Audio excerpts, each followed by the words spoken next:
Welcome back, and thank you for joining A Shark's Perspective.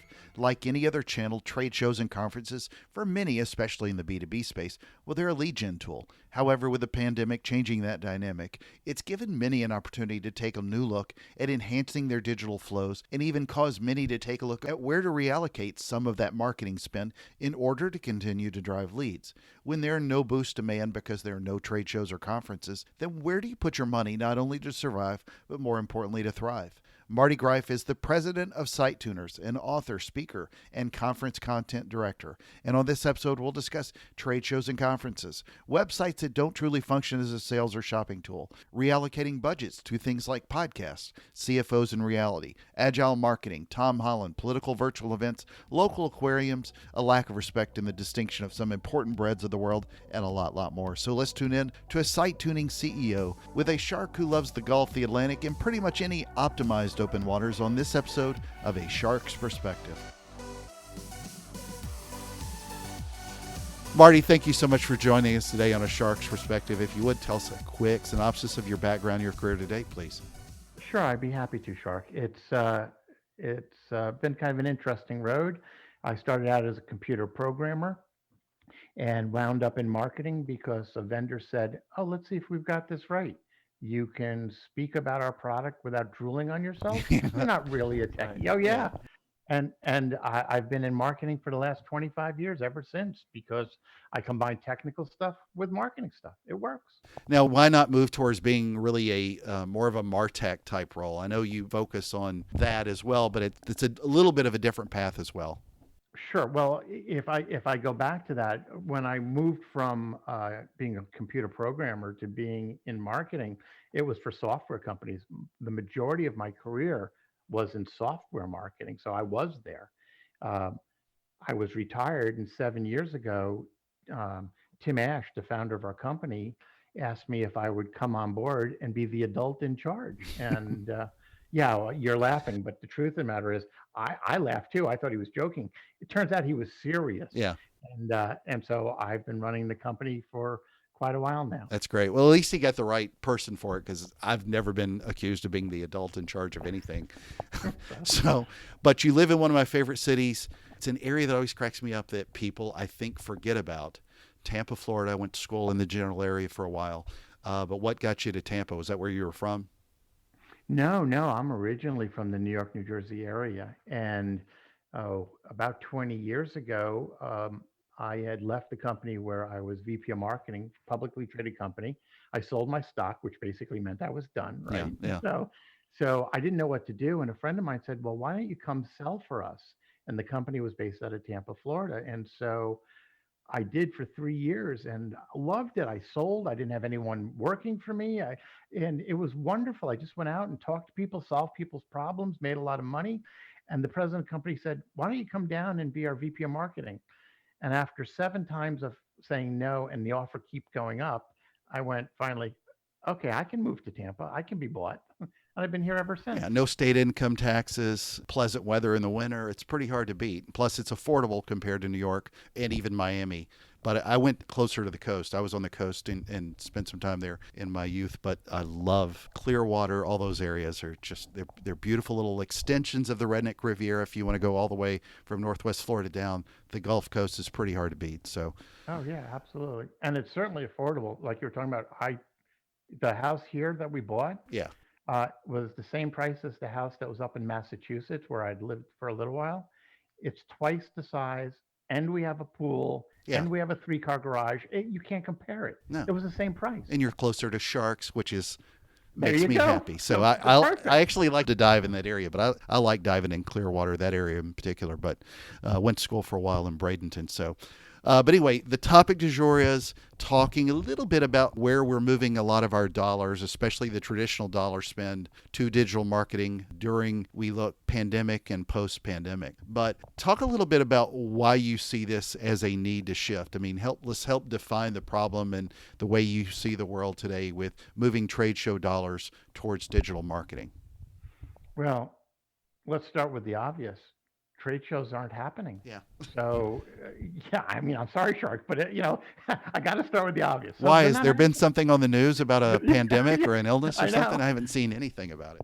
So if you think about companies that specifically in the B2B marketplace, where do they get their business from? Well, a lot of them, a lot of old school manufacturers, they have these trade show booths. Look, I had trade show booths. We used to be in the old days at things like Comdex, where what was it, a million people or hundreds of thousands of people go? It's nuts, right? And Especially in you the have technology space in marketing. oh yeah, you kidding me? But it's not just technology. It's automotive. It's whatever. There are all of these trade shows, even the home shows. Everything is moved, is shut down now in these trade shows. So how do you generate your business? So it's not about shifting trade show dollars because I've got money to spend. It's about shifting money to a new way to generate leads and sales for your company. So what's all of a sudden happened, Shark, is that everyone's looking at their website and saying, it's not working for me. And it's not working for them because it was never designed to do anything other than be an online static brochure. All of the marketing was happening at the trade shows. The conversations were happening at the trade shows, at the booths, in the sessions, in networking. The companies would give away bags and balls and pens, and they would do all this stuff to get their name in front of all of these attendees. And now there's no more attendees. Yeah, it's such a great point, especially with websites. If anything, maybe at most being an endpoint for that conversation of where somebody goes to buy. But a lot of people don't go to a website, and that's we call it a storefront. But for the most part, they've fallen into the cookie cutter approach. We know we need a home page, we need a services page or products page or whatever it is. And at the very end, where you're making your purchase or maybe consuming some content that you've been roped into a blog, it's not necessarily what you think of as a shopping experience, if you will, that's Right. going to ultimately make you buy somebody's product or service. Right. Well, e-commerce sites don't have the same problem that these Exactly. lead gen sites have. If you look at, and it Well, doesn't mean everybody knows why they're going to Amazon. yeah. So e-commerce sites don't have the same exact problem, but lead gen sites, whether it's consumer or B2B lead gen sites, we see this time and time again. They all have the same exact problem. They all do what I call the opera style of marketing. All right. You get to their website and they go, it's me, me, me, me. It's all about me. Read about me, which is nuts. Okay. And me's middle names are features and benefits. Yes, yeah. They don't even do benefits, for crying out loud. They just do features, and instead of having a website that's targeted at why the visitor is there, they have a website that says we need to tell them all about this, and it's like, no, you don't. Okay, and that's the biggest problem that we face with these old static websites that may have been okay as you know, a reference point in the middle of an existing sales cycle, but they are not okay as a starting point and as a lead generation mechanism. And that's why they have to change from static to much more dynamic and oriented towards the visitor. And here's the key. I'll give you one key. If a website answers 3 questions, it's a winner. When someone lands on a web page, they ask themselves, am I in the right place? How do I feel about this? And what am I supposed to do here? If you answer those 3 questions, your website wins. It's that simple. No, and that's a part two in another like 4 hour conversation we can have just on websites alone. But Yep. to get back to trade show dollars, one of the things that I saw, even with the podcast as well, is there's so many more brands coming to me today. And I've historically not had advertisements on my show for a variety of reasons, but they need to put their dollars somewhere because of the pandemic. They're not investing them in these trade shows, and they're saying, well, we've got the budget, we need to put it somewhere. And that's something I've seen. I'm curious what you've seen as well with conversations you've had with different brands, especially in the B2B space. Sure. And when they come to us and they say, we've got this trade show money and we need to put it somewhere, um, as crazy as it sounds, if I can't get them off of that as their starting point, we won't take them on as a client because here's the result, the But reality they of it. can send their checks to Kenneth at a Sharks Perspective. No, Yeah. I'm just kidding. Yeah, fair enough. So, yeah, here's the problem. It's not about where you put your money. It's about where do you generate your leads in your business from. So they need to work backwards. If in the old days in their trade show, they would say, because hell, I managed trade shows for a long time. We That's all how I did, met right? you. Yeah. Yeah, so exactly. So you go to a trade show, you have a booth, and you have goals for your trade show marketing. At least I hope to God they had goals. We did. You say, we're going to do this trade show, we're going to spend this, we're looking to generate X number of leads. Out of those X number of leads, these will be long term, these will be short term, this is how much money. There should be a plan. Well, you got to take that same plan and say, okay, to thrive as a company, we need X number of sales. To generate X number of sales, and I don't know what their numbers are, 1 out of 10 leads become a sale, 2 out of 5, it doesn't matter. You know what your close ratio is, you know what you need, you work backwards and say, I need these many leads. And then you say, where am I going to get those leads? Am I going to get those leads in social marketing? Am I going to get those by sponsoring the Sharks podcast, which I strongly Yeah, there recommend? you go. Oh, hey, what goes around comes around. So, or am I going to get it from doing pay-per-click advertising? Where are those leads coming from now? And where do I spend my money that I would have allocated for trade show leads to, you know, digital leads, and which ones are the most worthwhile? And so here's what you have to do.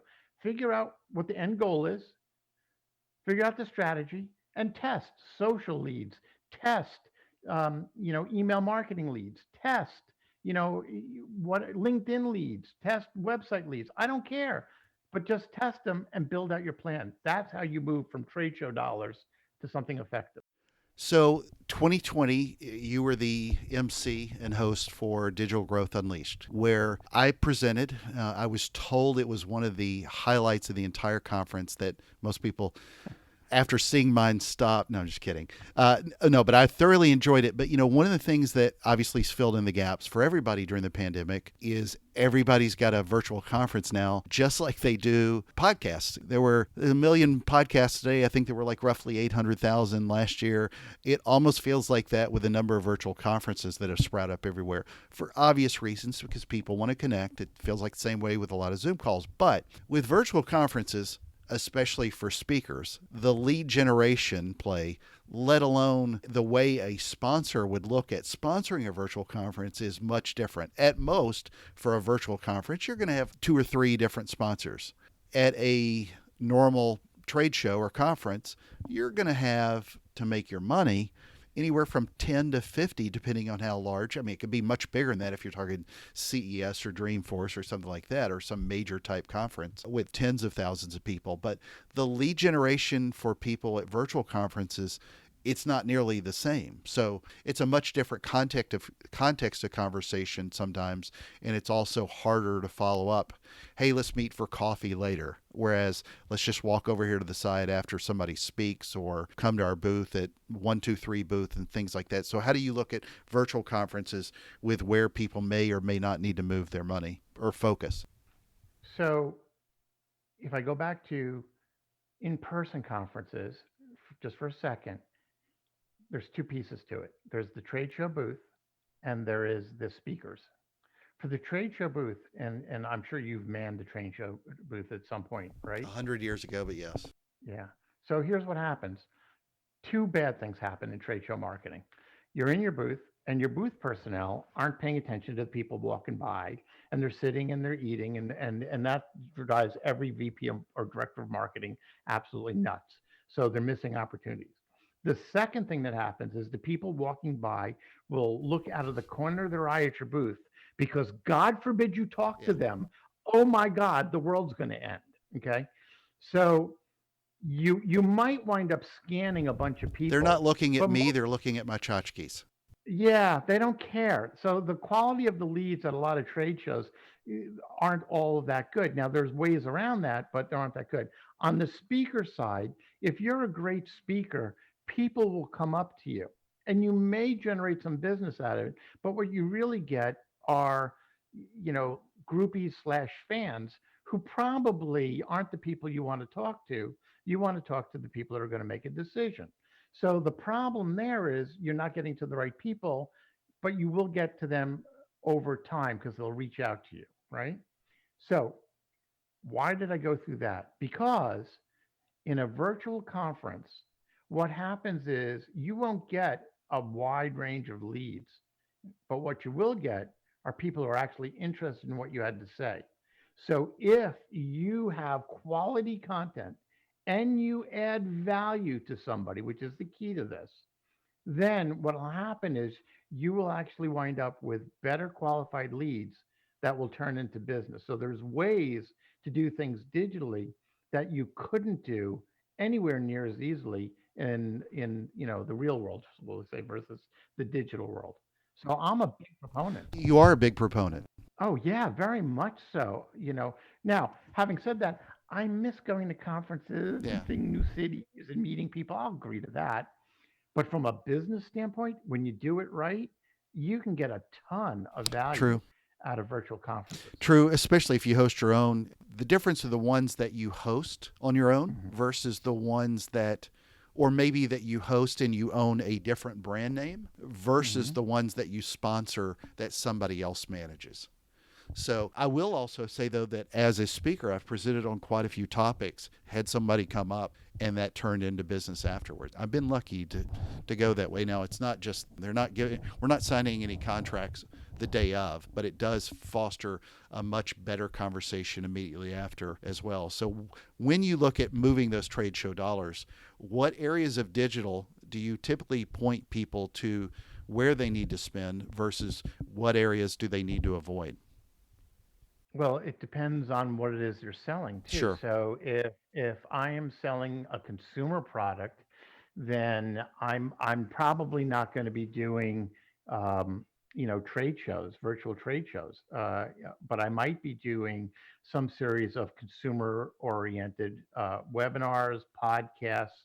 I would be sponsoring on ads on the relevant sites, anything from using pay-per-click advertising to using native advertising. There's a number of ways to be on these different sites, uh, to sponsored advertising where you've seen these sponsored articles. We've done all of these things successfully for folks, but it really depends case by case on what your value proposition and what you're trying to sell. If you're selling some B2B thing where you're a manufacturer or a software vendor or an agency like we are, then you're going to be doing virtual conferences. Now, I'm not saying you're not going to do advertising some of these others, but it's like the old story. Why do you rob banks, right, Shark? It's where the money is. All right. So you got to go to where your prospects would be. And so that's different depending upon whether you're in a consumer business or you're in a B2B business. It's all about targeting. So if you had, let's say, $5,000 today, for example, and maybe somebody's got a 50,000 budget, for example, to spend on booths at different shows. But if you had 5,000 or 50,000 today to spend on moving what you would have spent for maybe a booth at a decent show and gotten some sponsorship out of, you said something about running those ads. Let's just take an example. Let's pick a software company. It could be home services. It could be whatever type of show. We'll kind of go with it. But if you had $5,000 to spend that you would have spent on a booth at a typical marketing or technology conference, where would your first instinct tell you to put that $5,000 or $10,000 elsewhere? Okay, so let's try to make it even more specific. Let's say you say a software company. So let's say the software might be um, home monitoring for alarm systems. Yeah. Okay. Yeah. So it's real specific. And the reason I came up with that is because you're talking about a home show. So they would have been in the home shows, right? That trade show booth, they would have had it there. So Well, now there's a what lot of would I do? parallels, whether it's marketing technology or home services that have tons of shows. Yeah, sure. Yeah, yeah. What we're talking about, sure. You're absolutely right. This is applicable across all of it, but I'll just narrow into one, and then hope the audience will take it and say, yeah, that applies to me, even though I sell X, Y, or Z, right? So in the home show concept, what I would do today is I would be marketing on Facebook, as odd as it sounds. I would have, um, I'm sorry to say this, and I don't mean to offend anybody, but with the civil unrest in the country right now, I would absolutely use fear-based ads to generate leads to off of Facebook, because that's where the people are.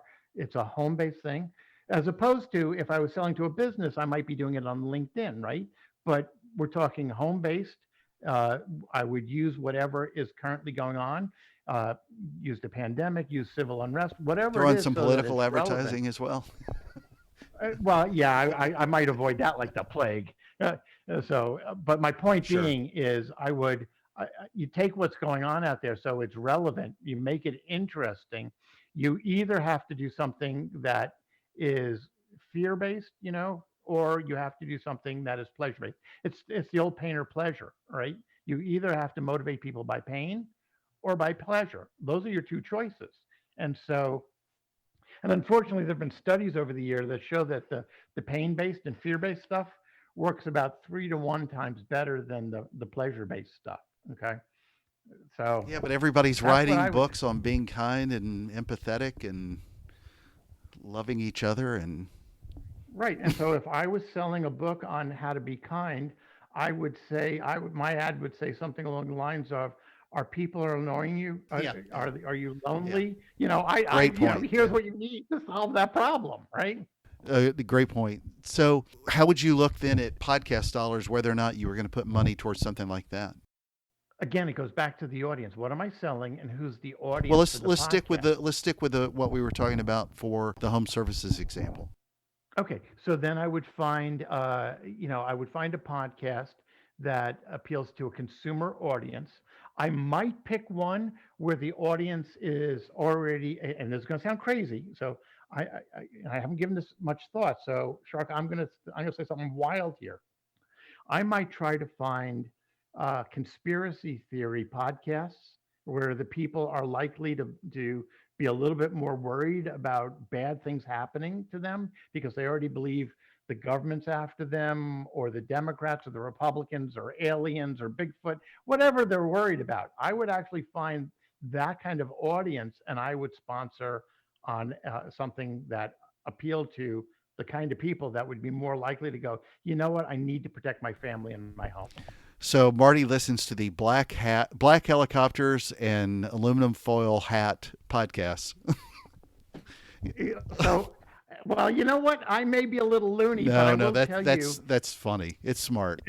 yeah, we had years ago, I ran a proxy server company, and 1/5 of our clients were what we called the tinfoil hat club. Who these are people who believed that the government was spying on and aliens were listening to them. They may have been right about the government. I'm not so sure about the aliens, but we catered to them. And you know what? It's okay. We had a good solution. We solved the problem. And if they thought it was protecting them from aliens too, God bless them.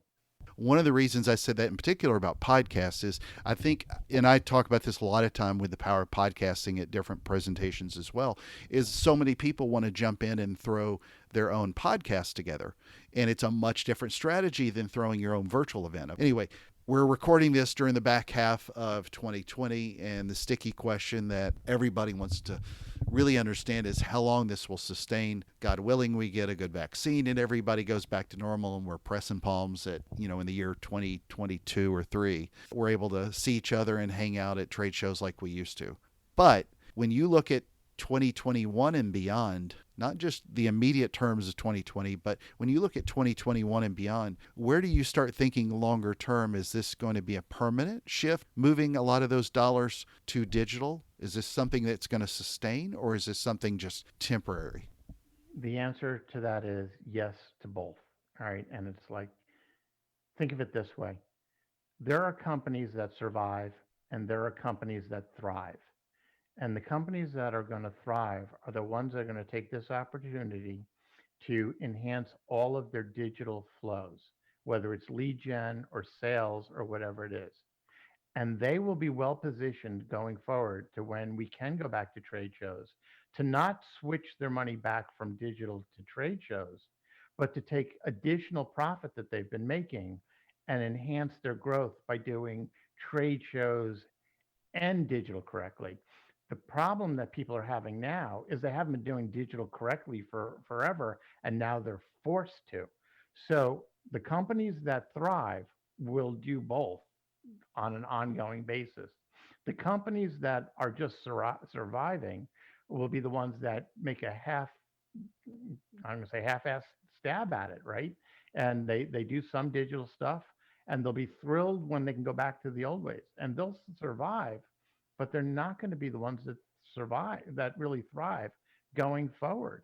All right, digital is here to stay, and frankly, the pandemic has really pointed it out. I mean, look, I hate to sound like I'm profiting off of this, but our business has basically doubled since this pandemic has started because people need us to help them fix these problems that we're talking about.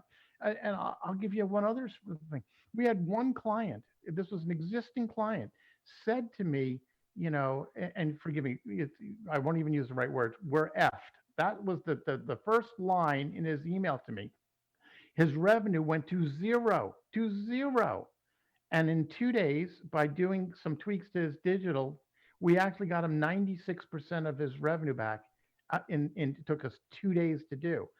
Well, you better believe he's a believer now. And since then, not only has he doubled his retainer, he's actually tripled his retainer, and he is thriving. It's all about, and it's been a wake up call. It's all about doing the right things digitally for your market to reach the right target audience. It's really simple. So we'll see. Well, we've talked a little bit about Facebook and other social channels. We've talked a little bit about podcasts and putting money there. Any other channels that you can think of that excite you or scare the hell out of you? Is there anywhere you just say people don't invest your money right now? Because I've had conversations with too many people as of late who are more excited about the bright, shiny new object, whatever it is in context of that conversation, than they used to be. We used to complain about this for the last several years about different social media channels that run them. Now it's like people are even more adamant about that. Mhm. Well, here's the thing. We don't look at social just as social. Social for us is social for conversion. How do you turn it into something actionable? If you're doing SEO, how do you make it actionable? Do SEO for conversion, all right, or content for conversion. So here's the answer to that.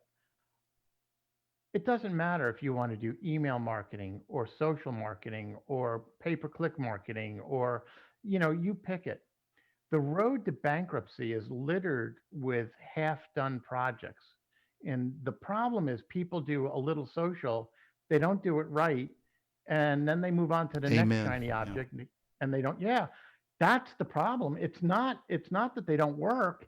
It's that people either give up too soon or they don't know what they're doing and they try thing after thing after thing. You know, any of these can work. And if you test it, you can figure out what works best for you. So, with the clients that you work with that are moving their dollars, to borrow off that example we had earlier, do you think that they're going to continue to spend $5,000 at that trade show and then plus X number of dollars in digital? That Well, because at least what you're saying, and I agree with it. At least I think I do in context of it. The pandemic opened up people's eyeballs to think more about spending additionally in digital and not necessarily an if or. I'm wondering if that budget for $5,000 that they thought about for this year will be five. Let's say they had the same income to spend it on. That's obviously important if they're surviving as a business. But if they had a budget, do they need to start thinking of five for the trade show and five for digital and making the numbers up? Or do they just need to think of where do we spend $5,000 the best? right. Well, I'm hoping that that's actually not the conversation they're having, because if they spend Yeah, but $5,000 your on, CFO's got to budget it somewhere. So he's got to know, what do I need to allocate towards these efforts to grow? Is it an additional five that you wanted to put in digital now, or is it holistically, is it 10 for everything? okay. So let's talk about budgets, CFOs, and reality. Okay, and I'm going to throw in another term, agile marketing. So the issue here is when you're looking um, at growing your business, and there's a popular term, you and I both heard it many times, growth hacking, where we're investing on what's working. I spoke at the You Growth can choose. Hacking Forum. Yeah. All right. There you go. Perfect. Right. Perfect. So if the issue is how do I budget things and be a stodgy company that's got this budget, and don't get me wrong, I'm not arguing against budgets. Have your budget, but be agile. and say, all right, here's where we're going to allocate. If we spent five here before on trade shows, and we only think we're going to have five for whatever, then we're going to try budgeting five for. We're going to move that money this year to digital. If I have to plan out the following year, okay, I would just put a placeholder for whatever you think worked. If you thought your trade show worked, put the budget back on 5,000 for trade show, or put it on 5,000 for digital next year. Here's the reality: I don't care, because here's what I think will really happen if they've done this right. If they've done this right, they will see that digital marketing can be really, really effective. And what I'm hoping they're going to wind up doing is not spending $5,000 the following year on trade shows when trade show comes back. I hope they're going to spend 15,000 or 20,000. And here's why. Because now they figured out, if we combine digital marketing with trade show marketing and put the two together, so that when we get those leads, we actually do all the drip marketing, we do the social, all of it's tied together. It suddenly becomes an exponential play to drive revenue. So I heard what you said, Shark. I understand budgeting, but what I'm hoping happens, and what I believe will happen, I'll go back to the companies that thrive and master digital, will be able to take what they've learned with digital, apply it to what they're doing in person at trade shows, and master both. No, I couldn't agree more. I mean, it's something I preach and moan about all the time, talking about a more holistic view, not just a channel view. But sometimes your CFO wants to look at a last click on stuff, and then it becomes an argument of trying to explain the bigger picture to them. So it's really important to the business leaders and marketers out there to explain why that story is needed even more now. Not just that it's not the CFO's fault. Sometimes, if you're wanting money, you've got to explain where it converts, and you're just going to have to explain the holistic view a lot better. So you and I know each other through the conferences. You personally, which do you enjoy doing now based on what you were saying? Do you enjoy speaking as a speaker? Do you enjoy speaking more on virtual conferences or speaking in person at a live event? Oh, again, a tough question. You love to ask the tough questions. I like both for different reasons. I love speaking in person. I love the energy you get from the audience. I love seeing the reactions from people. I love traveling. I really get my juices flowing from that. From a pure business perspective, it's a lot easier to do virtual conference, meeting, webinar, virtual conference over and over again. I can pack in so much more in my day. Yeah. So from a business perspective, I hate to say Well, it, there's zero virtual wins. cost, and you can be lazy and wear flip flops or slippers or Crocs. I mean, it's completely Sure, different. But sure. no, I wouldn't trade it for the world. I would rather speak in person any day of the week and twice on Sunday. But what I do love about virtual conferences and virtual trade shows, at least, is it has totally, with the pandemic, inspired me to rethink every virtual presentation that I give today.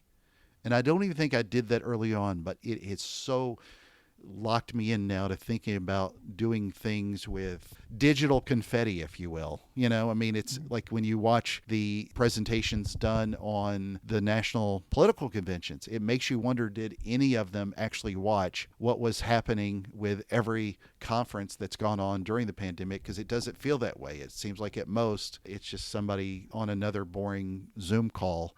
But when you see some of these speakers that still get a ton of business and rely on the speaking business to generate referrals and business, you see them really upping their game. And I think that's exciting for people as well. So plus I want to have an excuse to go on another diving trip to San Diego or Clearwater or Miami or, Jupiter or any of those places. I love to swim with sharks. So that's a lot more fun to do.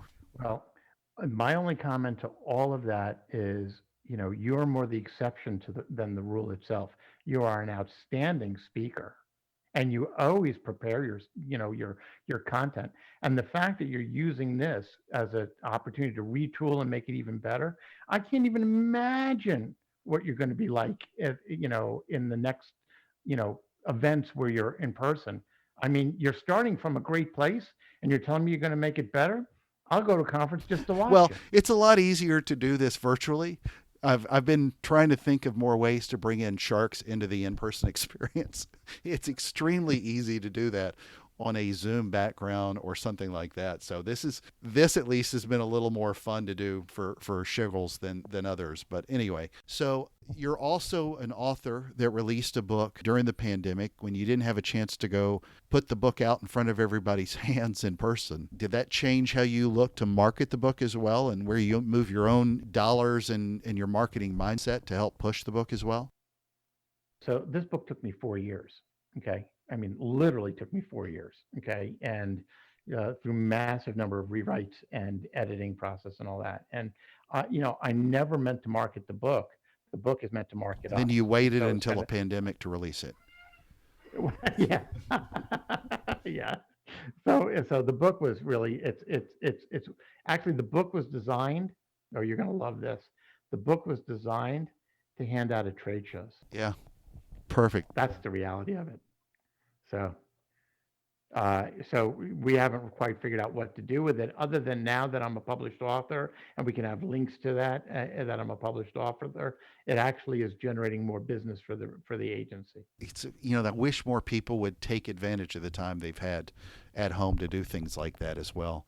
So, Marty, I asked this of everybody that's been on my show. The last time I was in Tampa, I did do a dive off Clearwater, saw several beautiful little sharks, little sand tiger sharks that were lovely and fun to swim with, as well as a few others. But what is your favorite kind of shark and why?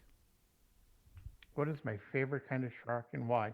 My favorite kind of shark is one at the aquarium behind glass, so they're separated from me. Okay. By the way, I've Tampa has a Yeah. fantastic aquarium in a really nice area in downtown Tampa. Yes, it does, and I've been there many times.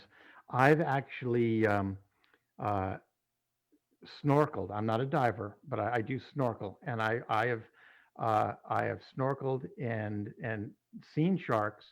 But the thing that scared me more than a shark was actually a barracuda. I was swimming in, I think it was Guadalupe, and I had my little fins on and my little snorkel, and I look over at this thing with all these teeth, and he's looking at me, and I'm looking at him, and I'm thinking, hmm, I think he's hungry. I was not happy. Yeah, it's not the heaviest population of sharks. You see a lot more on the East Coast, but it is still a good area. The water's fantastic. So Oh anyway, yeah, we see them. Yeah, we see them all the time. You see them actually. We see them on the news when there's sharks. They actually show them on the yeah. news here on the Tampa stations. Well, Marty, it's that special time in the show. Are you ready for the 5 most interesting and important questions that you're going to be asked today? Not even remotely ready. That's perfect. So, number one is spending money in a perfect world. We're making a Sophie's choice here. Spending money on a trade show or spending the same amount in digital dollars, your channel, your choice. Oh, that's simple. It's digital marketing. It's not even a question. Perfect. What is so? Number two, the beaches of West Florida, where you are, or the beaches of East Florida. Oh, West Florida. The beaches here are prettier, and there's less rip currents. The beaches on the East Coast have from the Atlantic are much rougher, and it's much calmer here. So, I'm a calm kind of Well, guy. the water on the West Coast is like bath water. It's so warm. It feels Yep. fantastic compared to the Atlantic. So, number three, Spider-Man or Iron Man? Well, today I'm going to say Spider-Man because Tom Holland, I get the biggest kick out of him Yeah. playing Spider-Man. So Yeah, that's he actually why. they did a very good job, and Tom Holland looks better when they weaved him into the phenomenal Avengers franchise as opposed to Yep. starting from scratch like they've done with every other one of them. So, all right, number four, your advertising dollars, Facebook or Instagram? That's a tough question to answer. A part of it has to do with what the market is. For me, um, it's neither. For our business, it would be more like LinkedIn for B2B. But if I But was I'm a asking the consumer tough brand, questions. yeah, I know. But I know. So if it was me, if I had to pick between the two for my business, which would I pick? I'd pick Facebook. And the sad thing is, everybody doesn't think about Facebook or Instagram or even LinkedIn. So many are like, what can we do on TikTok? Which is a whole different conversation. Number five, and the most interesting and important question that you're going to be asked today is biscuits or cornbread? Okay, now I'm going to show that I'm from the North. What's the difference between them exactly?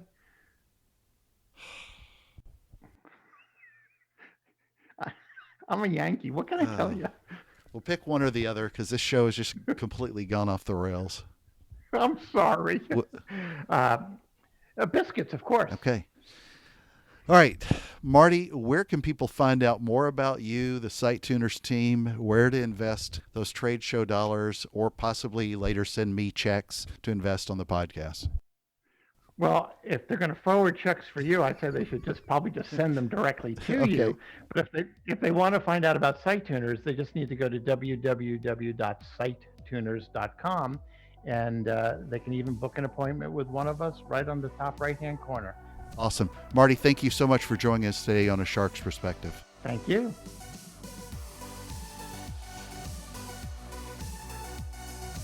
So there was my conversation with Marty Greif, the president of SiteTuners, an author, speaker, and conference content director. Let's take a look at 3 key takeaways from my conversation with him. First, such a fascinating topic to me. When you think about your own website, especially if it's a lead gen tool for B2B or B2C, does it really take someone down a lead gen path? Most of the time, people look at traffic and then maybe optimize, but take away a channel driving traffic to it like paid search or social, or take away a bigger lead gen tool in B2B like trade shows and conferences. Then all you may have left is your website, at least for many in the service related businesses. Even if you're great in social, it's likely that you're still driving some bigger definition, if you will, from that channel to your website. So the issue that he says he sees quite regularly is the opera problem of me, me, me, me, me. And that's a lot of old static websites that are a reference point of the funnel, telling, your me story, but not as a starting point as a lead generation mechanism when they need to be less static and more dynamic to the visitor. He asks that a site answer these 3 questions to the visitor. 1, am I in the right place? 2, how do I feel about this? And 3, what am I supposed to do here?